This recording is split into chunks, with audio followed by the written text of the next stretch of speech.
Hello, ladies and gentlemen. My name is Kurt. Welcome back to Farlands or Busts. Why is this on my screen again? This open tab for inventory. Is that going to keep happening? Is that going to keep happening? Did I do something? Has something gone wrong in my save file? That keeps happening? I corrupted my player achievements. Oh no. How do I uncorrupt them? Where are those held?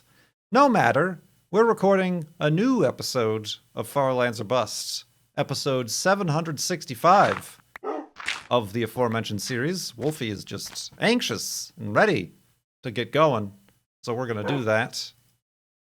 This episode will be published on Wednesday, January 8th, 2020. How's that? I said I'd be doing more Farlands or Bust. We had one last Friday, and now we're having one on Wednesday. What is this? 2013? 2014? When did I do, like, three days a week? Anyway, Wolfie's ready to go. I'm ready to go west towards those far lands in Minecraft Beta 173. Oh, dear. So, oh, dear. How do I fix that? If you missed it, quick recap. Last time I had a power outage mid-episode, so I restored my save, the world save, and recorded it again. But now I'm getting those achievements, which is a real bummer. And I thought I would stop getting the achievements since I'd gotten them last episode. But, yeah, let's hope that doesn't become a thing. Maybe we'll have to... Get pushed, Wolfie! Get pushed by this chicken. We'll have to investigate ways to fix that. But, yeah, welcome back to Farlands or Bust. Episode 765. I'm ready. I'm kind of ready. I'm mostly ready. To announce this season's charity fundraiser. This is season 8, of course. After season 7, we raised money for direct relief charity, and then previously we raised money for Child's Play charity. We're switching it up again. We're switching it up again. And of course, the goal is going to be matched with the size of the world save file, which before I started recording this is 29,441.41 megabytes. So the goal, as it stands at this episode for this new charity, which I am imminently about to announce, is going to be $29,441.41. I probably won't be updating that each and every episode, but maybe like every week I'll go to the charity fundraiser website and update that. I think I can update that. Listen, I'm pretty sure I can update that on the fly. Like, what I've put in there right now is not set in stone. But yeah, who's ready? Who's ready for charity? Who's ready for charity? Wolfie is. Wolfie should be. Because it's appropriate for an animal. Because it's an animal charity. The first animal charity of Farlands or Bust, I'm happy to announce, is PAWS. PAWS, the Progressive Animal Welfare Society. I almost said it wrong. Now, there are a lot of PAWS. Let me just get that out of the way. PAWS. PAWS. There are many PAWS organizations throughout the United States and probably the world. This one in particular is local to Seattle. It is a Seattle area animal welfare organization. It was started in 1967, and since then, they have united more than 130,000 cats and dogs with families through their adoption centers, as well as cared for more than 140,000 sick, injured, and orphaned wild animals, which is interesting for PAWS. You know, most shelters and rescue organizations simply deal with domestic animals, obviously, dogs and cats. But this PAWS also rehabilitates and takes in wild animals. You got bald eagles. You got sea lions. I think they even on their website showed how the Seattle Zoo had a sick black bear. So they did work on the black bear, and other such things. So it's a little bit of both. If you like your animal rescues or putting animals up for adoption and stuff, PAWS has that. If you like your helping out local wildlife, rehabilitating injured wildlife and releasing them back into the wild, PAWS does that as well as education events and services throughout the Pacific Northwest here. So yeah, the website is going to be farlandsorbust.com. For those of you watching on stream right at this very second, it's not up there yet, but it'll be up there. All the links and information that I'll have will be up there when this episode goes live tomorrow. But a little short URL that you can use is give.paws, PAWS.org/flob8. give.paws.org/flob8. And if I can entice you even further, PAWS is the organization that I adopted Juno from. So there's even a personal connection that I personally have with PAWS, the organization, and yeah, that's another reason why I chose it. And they're just they rate highly on Charity Navigator, and also, yeah, like I said, a lot of perhaps animal shelters or whatever may or may not deal with wild animals, so it has a bit of a double bang for your buck there. So yeah, PAWS. PAWS.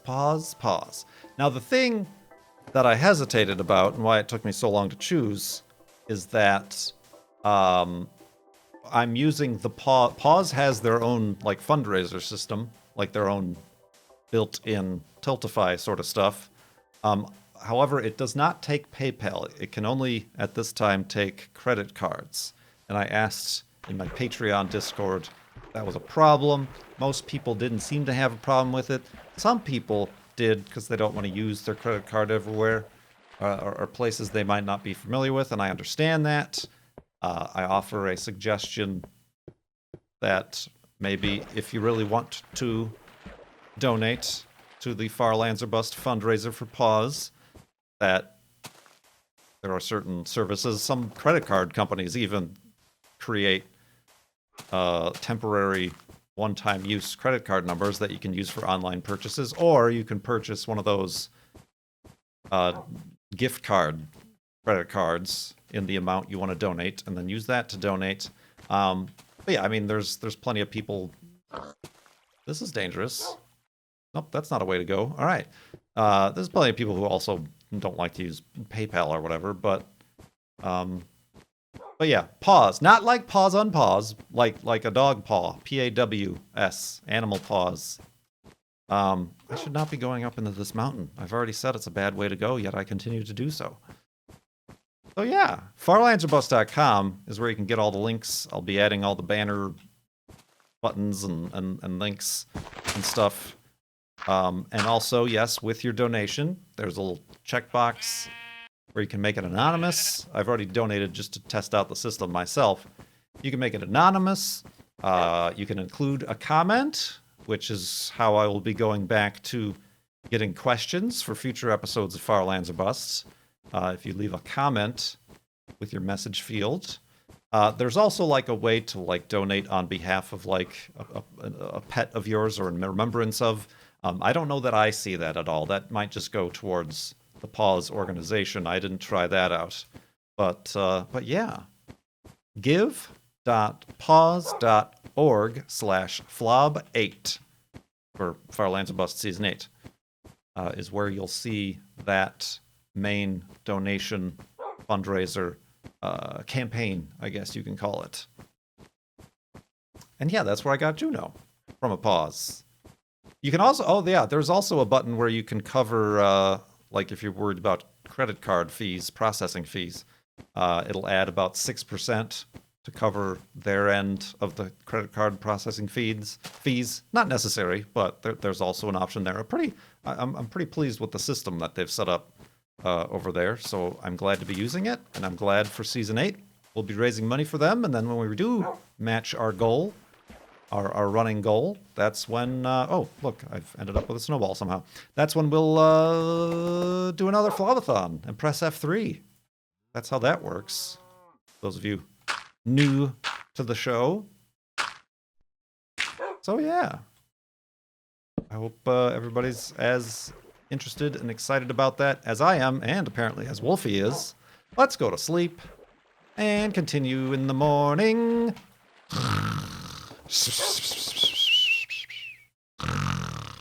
And awakeness. And awakeness indeed. All right, so I did it. I said it out loud. That's always kind of nerve-wracking. You never know the reception of such things. Not that I feel like there's ever been a bad reception, but I want to give it enough fanfare, and I want to sell it. And it's been what the Far Lands Were Bust series has been about since June 2011 when we first started raising money for charity, and this March coming up on 9 years of doing this and doing Far Lands Were Bust and being a gaming broadcaster, let's call it, YouTube, Twitch, whatever. So that's pretty crazy in and of itself. And now we're raising money for PAWS. PAWS, Seattle area, PAWS. But yeah, they do generally come up, at least maybe because I'm local in my Google searches. If you search PAWS, they're the first ones that come up. But yeah, very exciting. And Pallet Hand says they already donated and submitted a question. How about it? How about it? I don't have any questions right now because obviously we just started that, but hopefully I will for the next episode. But I do have a story. Oh, do I have a story? It finally happened, ladies and gentlemen. It finally happened for the first time in my life. What could I possibly be talking about on this family show? Your old Kurt J-Mac, member of Wreckfest for Breakfast, Busto Rhymes, finally got in his first real life car accident. I'm fine, the car's fine, everybody else involved is fine, but I've never been in an accident before. I've been driving for over 21 years. Wait. Yeah, 21 years. And I'd never gotten in any sort of accident until this past weekend. And it was in the Subaru Crosstrek, so the safest car of mine. No, not in the Corolla. I would probably be dead. For that car in this situation, I would probably be dead. I also wouldn't take it on the highway, which is where this took place. But I was driving to the girlfriend's, and a normal day, not surprisingly much traffic, it was the weekend. And I'm sure everybody has had the experience if you drive on tollway, freeway, whatever, where no traffic, and then suddenly dead stop and screeching brakes and all that stuff. And that's precisely what happened. Just driving along, got to a very interesting part of Seattle infrastructure design design where the lanes go from 4 lanes down to 1 all at once. Real great design. All about safety here in Seattle. And at that bottleneck, cars in front of me suddenly came to a stop. I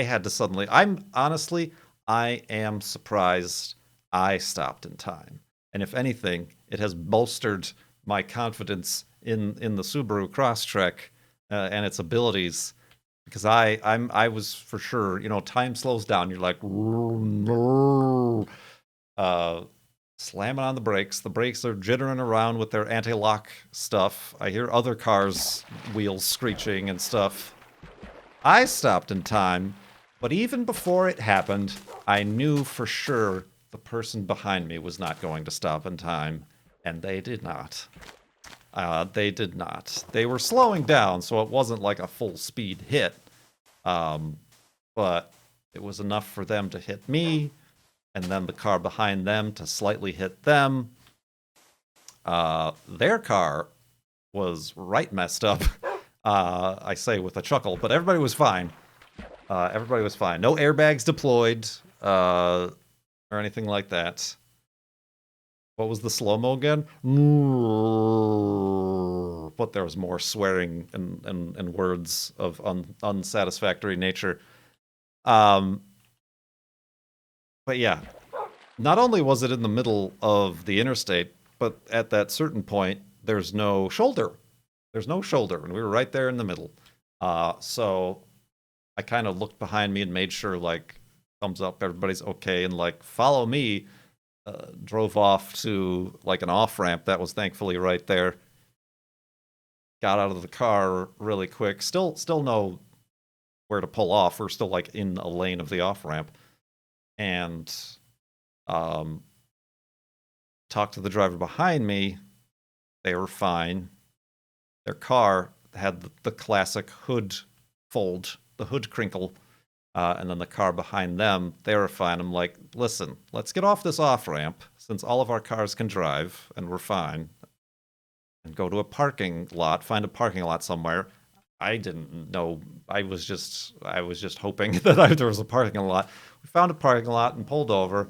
It was a younger girl and another guy behind them. And yeah, I mean, like, on the outside, my Subaru, aside from, like, the scrapes on the bumper and the fact that the the plastic bumper is cracked in a couple places, couldn't even tell, really. I expected to have, like, tail lights out or, like, the tailgate, unable to open or close or whatever. But, like, the fenders, a lot of times if you... Thanks! Speaking of accidents, thanks, you rude dude. But yeah, of course, I still going through the insurance rigmarole. But, yeah, I don't know, I'm sure underneath the plastic bumper, the little bumper bar and crush points that the bumpers have, I don't know in what condition those are at. They were in a car, they must have kind of lifted up my car a little bit and gone underneath it, because there's some scrapes of their paint on my muffler, which, as you know, is under the car, under the bumper. But yeah, they hit me pretty, not super hard. Like I said, their airbags didn't deploy, but enough to completely do the classic upside down V crinkled hood. And then they got hit much slower from behind. So their rear bumper was a little cracked, and then the front kind of fascia of the Mustang that hit her was kind of cracked or whatever. Yeah, everybody was fine. I had Juno with me; she was fine. Yeah, that was stressful, but I think for getting in an accident, obviously, nobody being hurt, best case scenario, but just best case scenario. Everybody had insurance.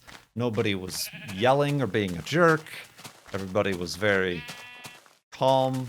I mean, the girl was kind of upset and crying or whatever, and her parents had to come to, like, drive the car back, which I'm surprised they were going to do. I'm like, I'm kind of worried about your radiator if something's up with that, but they seemed fine. Got the police there. They did the whole yada yada yada thing. And then I kept on driving to the girlfriend's house. And but yeah, that was the first. I felt it coming too. I'm like, if I don't hit the car in front of me, which again, was completely surprised I was able to do that. I'm like, yeah, if there's anyone behind me, they're hitting me. And sure enough, like 1 second after I came to a stop, crunch. So that's a bummer. That's a bummer to have to deal with. And hopefully there's nothing sinister or unseen broken in the crosstrek. I haven't had my car in yet. We're doing the insurance stuff, and when it's like 3 cars involved, all the insurance claim people are trying to make sure it's blamed on somebody else. Best case scenario is I was in front of the line, so the person in front of the line who gets rear-ended is never at fault. I just have to wait to figure out who they figure out was at fault, so that I can finally do whatever it is I need to do to get my car fixed. I don't know, it might be as simple as replacing that the rear bumper plastic piece, or whatever bumper bar might be crushed or something behind it. But yeah, like I said, best case scenario for getting in an accident. We were able to get off the road. We didn't make a new traffic jam or anything like that. Like I said, everybody was fine or whatever. I was kind of like, well, that had to happen. That had to happen. All right, I was kind of nonchalant about it. I was kind of like, well, this is a headache I don't need right now, but otherwise, an interesting weekend ahead. A very interesting weekend ahead. Let's go to sleep and continue in the morning.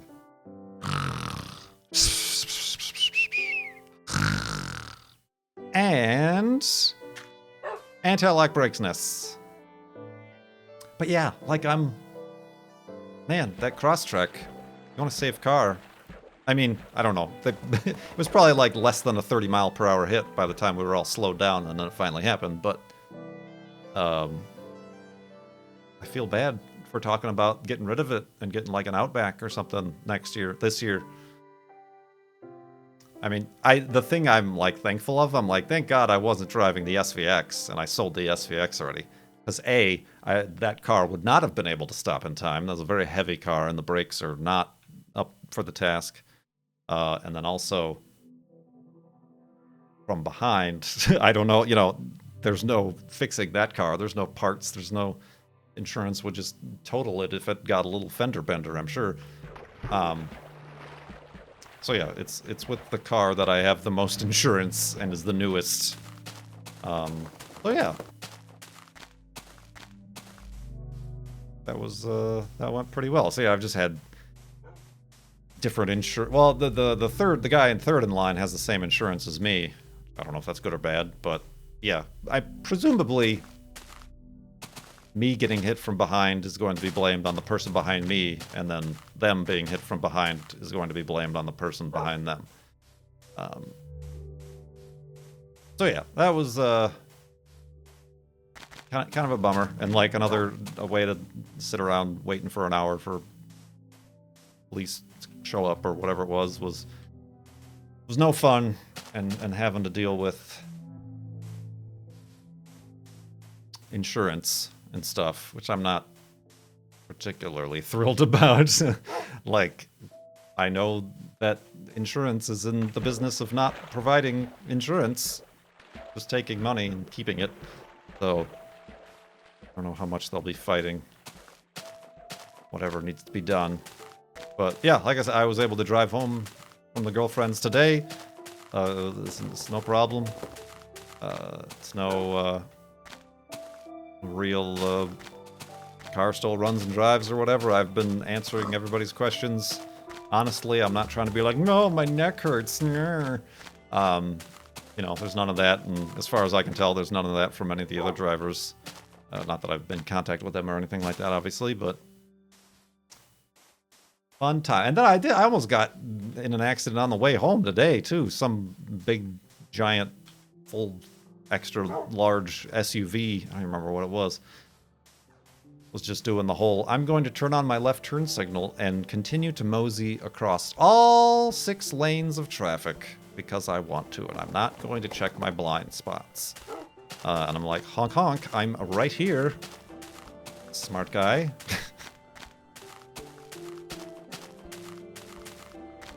Obviously I didn't. That would have been very bad. That would have been much more complicated than it needed to be.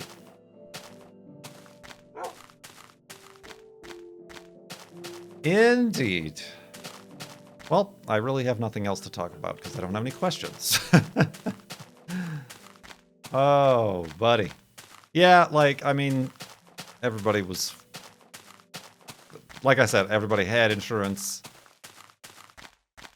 Everybody was open with all their stuff. And it was fine. I mean, fine would have been not being in that situation, but it was fine. Dr.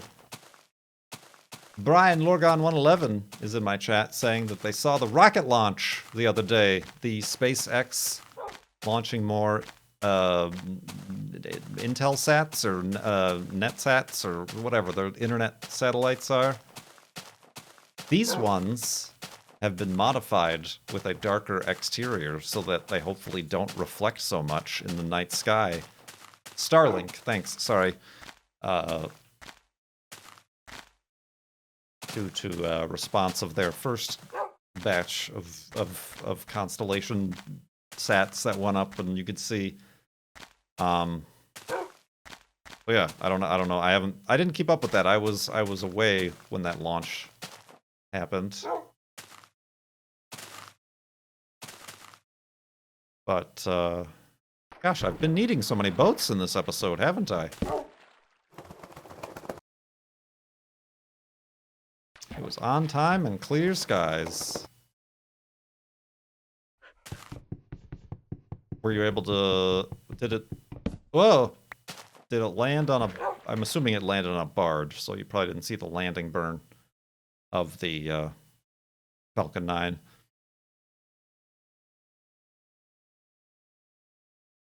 Barge land. Barge Simpson. I'll see, no, I haven't... Well, I don't remember the last launch I watched, to be honest. Like, not in person, obviously, but it like on a stream or whatever.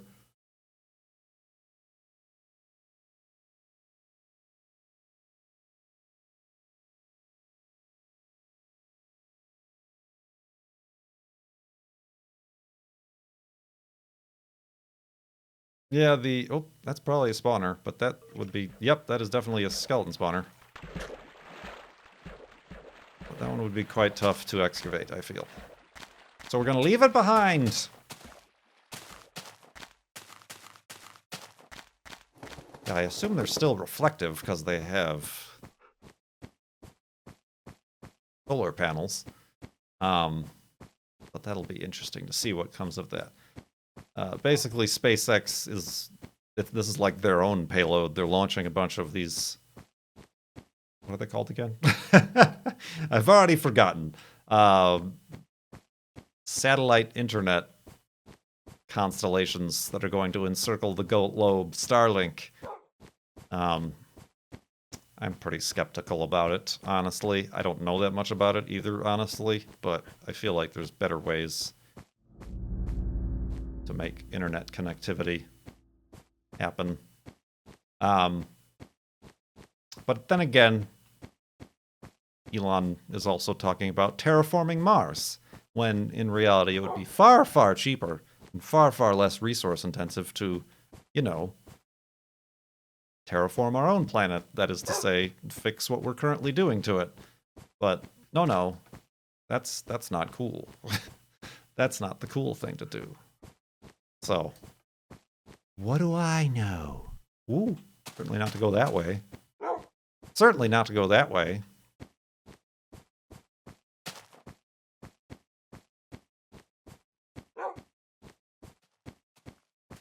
Don't do it, sheep! Oh, gosh. That's a... Hold on. Can I shear you first? Before you Oh, he's fine.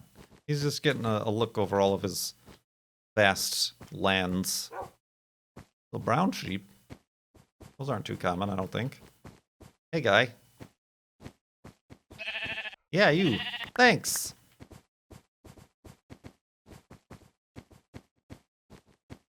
Do a flip. So yeah. This is the problem with extinguishing all of your topics.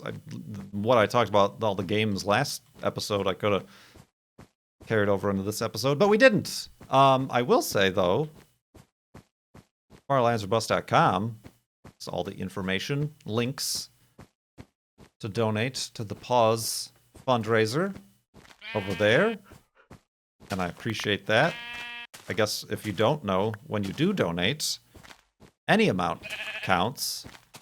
But when you do donate, there's a little, in the form to donate, there's a contact or comment. It's called the comment section, but that's where you would put a question that I add to the list to be answered by yours truly here. Careful, Wolfie. In Farlands or Bust. And that's the sort of thing that helps with the, content.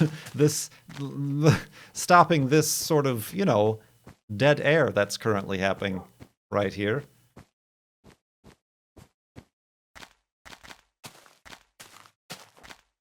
And you can learn specifically about PAWS at paws.org, PAWS.org. Or go directly to the fundraiser page at give.paws.org/flob8. Number 8. 8. Oh, buddy. So how's everybody doing? You doing all right? Enjoying Farlands or Bust still? Here on the YouTubes? And perhaps... I almost said on the pod racing? No, on the podcast. Certainly hope so. I certainly hope so, indeed. Trying to, like I said, doing more of it and keeping that up. By recording one today. Didn't need to, but I want to. Kind of a big deal. Remember, episode 765 is where we announced the fundraiser. Whoa, Wolfie. Calm yourself there. Ooh, free coal.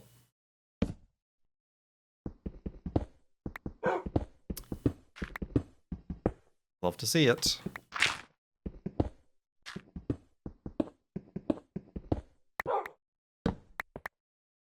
Indeed. So yeah, let's make our end of the episode hidey hole here. Thank everybody following along. And if you can support the fundraiser, please do. That'd be much appreciated.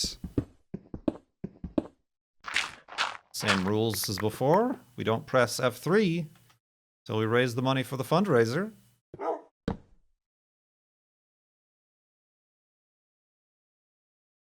I'm looking forward to all the continued generosity. The Farlanders, far and wide. Far and wide? Is that the right terminology? Near and far? Far and wide? Sure, why not? And yeah, thank you so much for watching. This has been episode 765 of Farlands or Bust. My name is Kurt. I will see you next time.